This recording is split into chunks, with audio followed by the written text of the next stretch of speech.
très bon. Et Brandon Delaurier, le champion de France français. Donc autant dire que c'est un garçon qui a de l'expérience. C'est pas forcément facile pour un combat de reprise et un combat d'entretien pour Riyad Merhi. Et puis Riyad n'a plus boxé depuis très longtemps. Il est d'ailleurs en statut inactif officiellement. Il doit reprendre aujourd'hui. Et il n'a pas caché cette semaine que c'est un combat qui ne le bottait guère. Mais c'est un combat, il est obligé de le faire pour revenir dans la course. Et donc il va le faire avec sérieux application. Alors évidemment, il était petit de taille pour un lourd léger, un cruiserweight. Là, il paraît encore plus petit parce qu'il s'attaque à des garçons d'un autre gabarit. Riyad Merhi, donc il a vraiment pris. Qu'est-ce qu'il a pris? Il est massif. C'est une découverte qu'on a faite cette semaine, puisqu'il y avait des entraînements ouverts à la presse, au public, il y avait des conférences. Et c'est vrai qu'il est métamorphosé, mais il confiait se sentir mieux dans son corps, dans sa tête. Et je l'ai croisé il y a quelques minutes dans les coulisses. Et il m'a dit qu'il se sentait bien. Et voilà, même si c'est un combat donc un petit peu imposé pour lui, et il rêve déjà de plus loin, mais il faut d'abord passer par cette étape. Et puis cette période d'inactivité là, il a fait se poser beaucoup de questions intrinsèquement sur sa vie, sur son envie de continuer à la boxe, dans quelle catégorie. Il a décidé de prendre davantage de plaisir, de plus se laisser manger par les contraintes de la boxe. On l'a beaucoup annoncé dans des combats d'unification WBC face à Makabu, un combat qui devait se disputer au Congo, je crois. Après, il a été désigné challenger de Arsène Goulamirian pour une revanche que beaucoup de gens attendaient. Et puis, ça a tergiversé. C'est le boxing business. Et celui qui en pâtit le plus de toutes ces histoires qui se font, qui se défont, eh bien, ce sont les boxeurs. Et tout ça, ça l'a fatigué, Riyad Merhi. Donc, il s'est destiné à un autre projet. Je monte en cruiserweight. Et l'objectif, c'est de devenir champion du monde dans cette nouvelle catégorie. Le tenant du titre est un Canadien d'origine colombienne, il s'appelle Oscar Rivas et c'est largement accessible. Oui, tout à fait, le chemin est très court vers une ceinture. Après, ce sera en tremplin vers les poids lourds, on va dire, réels, purs, naturels. Mais il est clair que, voilà, on a vu pendant 1 an et demi les mauvaises coulisses de la boxe, où ce qui se passe justement en coulisses est peut-être plus important, malheureusement, que ce qui se passe sur le ring. Ça m'a saoulé, a-t-il déclaré, ça m'a saoulé. Et alors, il s'est replié sur sa famille, sur sa petite fille. Il a vu la vie autrement, mais là maintenant, un boxeur, je ne vous apprends rien, ça boxe. Et donc aujourd'hui, il doit passer par ce devoir, qui ne l'enchante guère, mais auquel il est contraint. Il n'y a pas d'autre possibilité pour se relancer. Il y a quelques jours, il lançait 2023, ça sera mon année, avec un pic de forme. On a vu que la droite a failli jaillir là, c'était un petit peu court, mais on voit que l'explosivité est toujours là chez Riyad Merhi. Il a pris au niveau des jambes aussi, on voit vraiment qu'il a pris 10 kilos bien répartis partout. Il est métamorphosé. Et son enchaînement gauche-gauche-droite a failli lui faire mouche là. Non, pas complètement ajusté. Attention.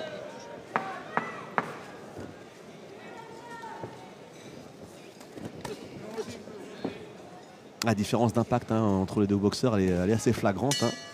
On entend la puissance des coups de Riyad Merhi, même lorsque ça frappe dans les flancs ou sur les bras. Petite mise en jambe, on va dire, correcte. Sur round d'observation, tranquillou, c'est ça. Mais sur sa droite, c'est pas bien protégé, il s'est fait contrer avec la gauche du Serbe.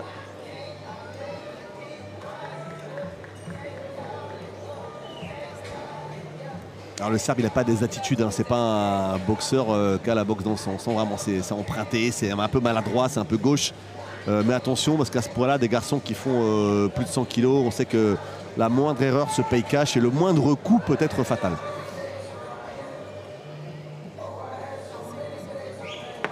C'est pas mal en tout cas de voir Riyad dans un nouvel univers. Il a voulu changer d'horizon, il y est confronté directement. Et c'est bien de voir comment il va gérer cette situation. Round 2, deuxième reprise.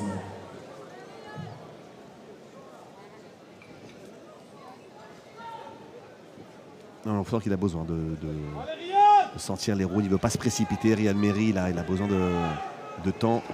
Et de gérer la distance. Il est vraiment beaucoup plus grand que lui, Kerstin. Avec ses longs segments, il travaille en bras avant. Le Serbe. Et ça va plus vite chez Riyad Merhi quand il le veut. Il n'y a pas de secret sur sa vitesse, ses déplacements, sa vivacité. tout ce qui a fait sa gloire, je dirais. Et il doit appliquer ça maintenant dans une autre catégorie, mais c'est tout à fait possible. Oh, l'enchaînement corps face, c'est allé super vite, beaucoup trop vite pour Kerstin. Et le direct aussi, juste derrière. On voit la différence hein, de talent tout de suite, ça saute aux yeux. La musculature déjà, et donc derrière le physique, les deux physiques, donc les cardio derrière ça. Tout est évidemment à l'avantage de Riyad, on l'aura bien compris. Hein. Mais il faut toujours se méfier. Un seul coup, un seul contre. Ah oui, c'est ça, ouais. Puis il est bien en ligne, donc il peut, même sans faire exprès, en balançant de droite, il peut être dangereux, Kerstin, il faut se méfier.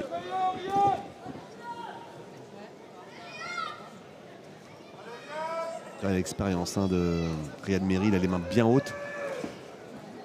Pas commettre d'erreur. Chercher à construire.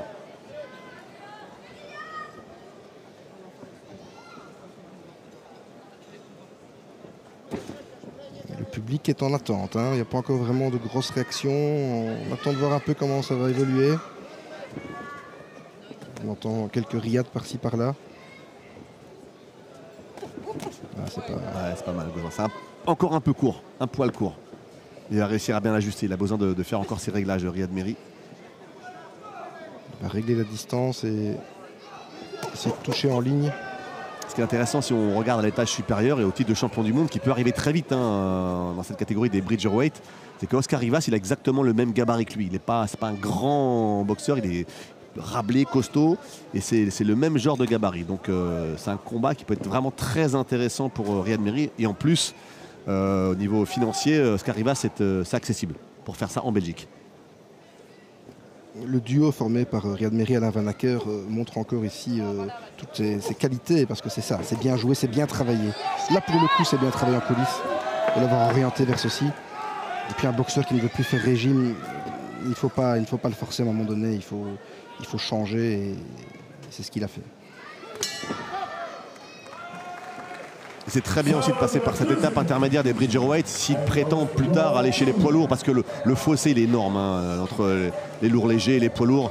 À part l'exceptionnel Alexander Usyk, qui est champion du monde aujourd'hui des poids lourds, qui a été champion du monde des lourds légers et qui a commencé sa carrière en amateur en poids moyen, champion olympique en mi-lourd. Oui, c'est le seul exemple d'un mi-lourd lourd léger qui est passé en poids lourd avec succès, avec Evander Holyfield, pardon. C'est incroyable hein, cette trajectoire, et c'est pas fini d'ailleurs pour Usyk. Mais...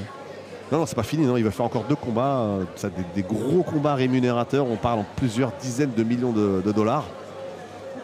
Et par exemple, s'il affronte Tyson Fury, pour moi, c'est insurmontable au niveau physique, parce que Tyson Fury, dès que c'est 2,6 m, il aura vraiment un trop gros handicap de taille et de poids, Usyk, parce qu'il arrive à faire 100 kg, tout juste 101, 102 kg, face à un Fury qui en fait 125, 130 naturellement.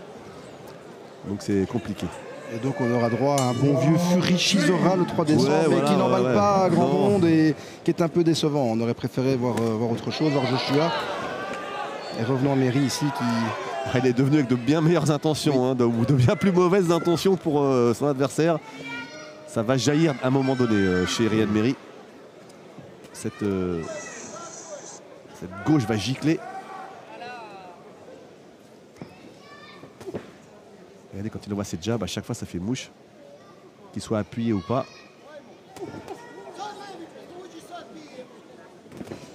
En fait, il cherche à envoyer des petites gauches pour faire baisser la garde, resserrer la garde de Kerstin, pour libérer l'espace droit, pour envoyer sa grosse droite derrière. Il attend de passer sa droite, Riyad Merhi.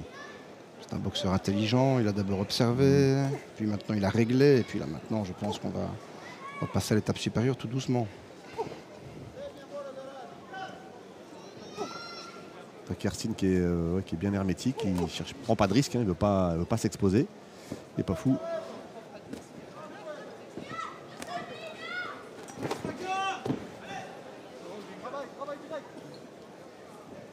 Il n'est même pas en mesure de bénéficier de son allonge, parce que voilà, il n'a pas le profil pour ça.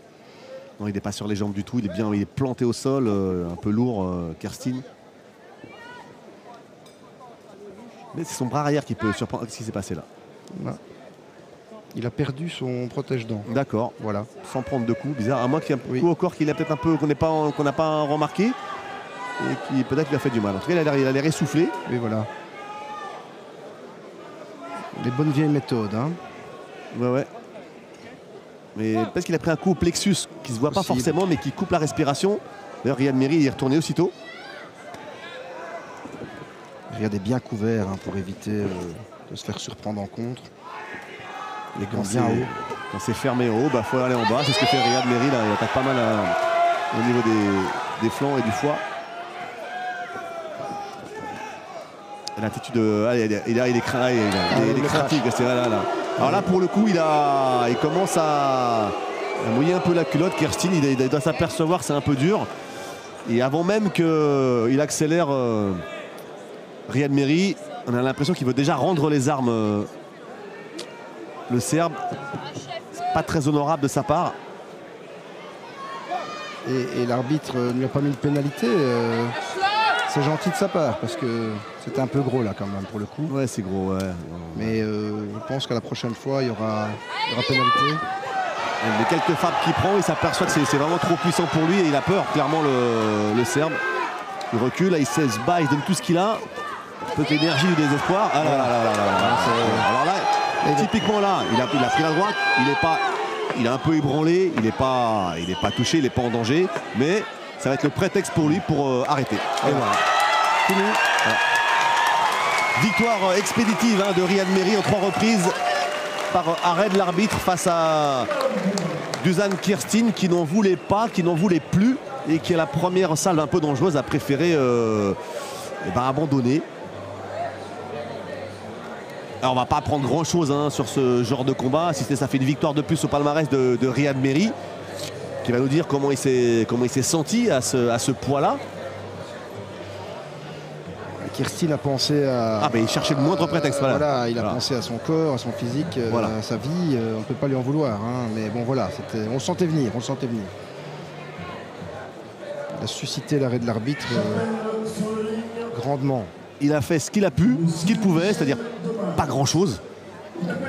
Et derrière, il a préféré... on va avoir ralenti peut-être l'action. Là, il donne son 20 tout un petit peu, il donne quelques coups. Derrière, il voit que ça envoie, il crache son protège-dents. Puis il le crache volontairement, le protège-dents. C'est pas il est tombé sur un coup, il le crache bien sous le nez de l'arbitre, histoire de bien signifier je n'en veux plus. Il aurait sans doute eu une pénalité si ça avait été continué.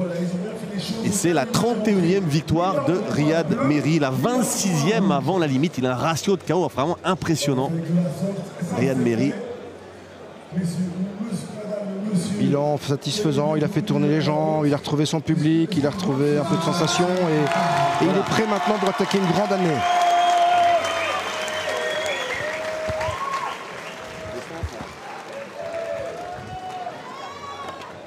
« 2023 sera mon année », a-t-il déclaré, et on veut bien le croire, on veut bien le suivre. Je profite ici pour vous dire que le jeudi 24 novembre à 18h30 au Cercle Saint-Charles de Montigny-sur-Sambre, à côté de Charleroi, il y aura une soirée docu, soirée des champions. Et le Noblard sera à l'honneur, on y projettera le documentaire consacré à Riyad Mehri. Documentaire très intéressant, Résilience pour ceux qui ne l'ont pas encore vu. Et voilà, donc ça se passe le 24 novembre à 18h30 à Montigny-sur-Sambre, au Cercle Saint-Charles. Vous pouvez aller sur Facebook, voir le prétexte. Facebook, le prétexte ASBL. C'est l'organisatrice de la soirée. Vous allez sur Facebook, le prétexte ASBL, vous pouvez vous inscrire, vous demander des renseignements pour cette belle soirée du 24 novembre, consacrée notamment à Riyad Mehri via un documentaire. C'est dans le cadre du mois du doc partout en Wallonie, à Bruxelles, et donc à Charleroi on a choisi de mettre la boxe à l'honneur et c'est très bien. Et déclaré vainqueur par KO technique dans la 3e reprise, dans le coin rouge, Riyad Mehri. Voilà, on entérine donc ce succès de Riyad. Et donc pourquoi KO technique et pas KO? Pour ceux qui ne seraient pas au fait des nuances, eh bien c'est parce que l'arbitre a arrêté le combat. Et donc, dans ces cas-là, c'est un chaos technique, mais ça vaut bien sûr chaos. C'est une petite nuance qu'on apporte, petite nuance technique, mais ça ne change évidemment pas grand-chose à l'affaire. Alors que la ministre Gattini, qui est une grande supportrice de Méry, est là. Ministre des Sports francophones. La photo de famille avec Alain Van Acker, très heureux. Voilà, bravo encore à Riyad Méry. Nous sommes contents de revoir sur le ring et tout bien. Avec Riyad Méry. Riyad, après 15 mois d'inactivité et 10 kilos en plus, comment vous êtes senti sur le ring? Fallait que je retrouve un peu mes habitudes. Ça fait déjà un peu plus d'1 an et demi que j'ai plus combattu, donc j'ai perdu un peu les repères et j'ai pas eu beaucoup de sparring. Donc voilà, c'était un peu la remise. Pourquoi vous avez pris cette décision de monter dans une nouvelle catégorie, celle des Bridgerweight? Je vous rappelle, c'est celle d'un poids entre 90 et 100 kilos. Ça fait déjà quelques années que je commençais à remarquer que mes cuttings devenaient durs. Je commençais vraiment à galérer à perdre le poids. Donc maintenant, je me suis dit, avec toutes les décisions, les combats que je vais faire qui ont été annulés à chaque fois, ça m'a un peu cassé dans mon élan. Faire de régime, perdre du poids, puis remonter, perdre du poids, puis remonter. Donc ça devenait compliqué. Donc j'ai pris la décision de monter et puis je commençais à m'ennuyer un peu des décisions qui foiraient à chaque fois. C'est le boxing business, c'est pénible pour les boxeurs. Aujourd'hui, vous montez dans 2 catégories. Avec quelle ambition et à moyen terme, vous voulez arriver à quel niveau? On vise le championnat du monde des bridgers, quoi. C'est vraiment ça. Rapidement? Si Alain fait bien son job, normalement dans 1 an et demi, voire même plus tôt. C'est tout le mal qu'on vous souhaite, Riyad, dans cette nouvelle catégorie des Bridgerweight, moins de 100 kilos. Et bravo, on est content de voir votre retour. Merci à vous. À bientôt. On se voit en 2023.